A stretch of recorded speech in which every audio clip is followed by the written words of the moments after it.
Good day guys, I hope you are good and feeling well. Before we get in with the business, kindly subscribe and hit the like button red heart.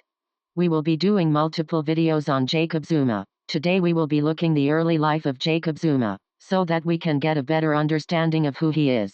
Jacob Zuma. Jacob Zuma, Mshalozi, his praise name, was born on April 12, 1942, at Nkandla in northern Natal, now KwaZulu-Natal. He is the firstborn of 5 children of his father Nothakisisa Zuma and his second wife, Gina Mazwi. His mother had 3 sons with his father, Jacob being the eldest. His father constructed the middle name Jidli from a Zulu phrase, which translated into English reads, "I cannot keep quiet when someone pretends to love me with a deceitful smile." His father's first wife had 4 sons and 3 daughters. His father, a policeman, died when Zuma was a young boy. Following his father's death, he and his mother left for his mother's parental home in KwaMafumulo, Natal. At the age of 7 or 8, Zuma began herding his grandfather's cattle while his contemporaries went to school. Zuma and his fellow herders would engage in traditional stick fighting, at which he allegedly excelled. His mother had wished to take him back to Nkandla, but there was no school there, so he was left tending the cattle and goats in KwaMafumulo.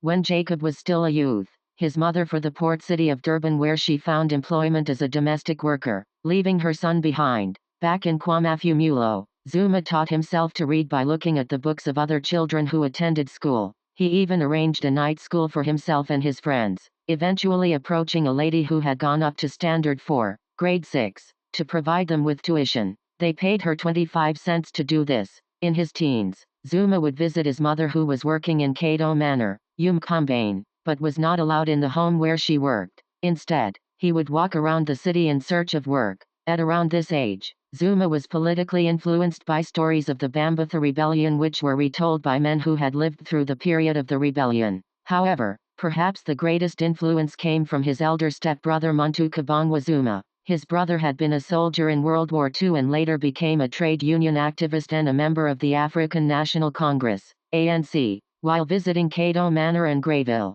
in Durban, Zuma saw ANC volunteers doing political work, and consequently, he began attending the organization's meetings too. In 1959, he joined the ANC and the African National Congress Youth League, ANCIL, and the South African Congress of Trade Unions, SACTU, and began attending ANC and trade union meetings at Lakhani Chambers in central Durban. He spent 3 years, from 1960 to 1963, attending political education classes there. Part 2 will be coming soon. Don't forget to subscribe and like the video. See you soon.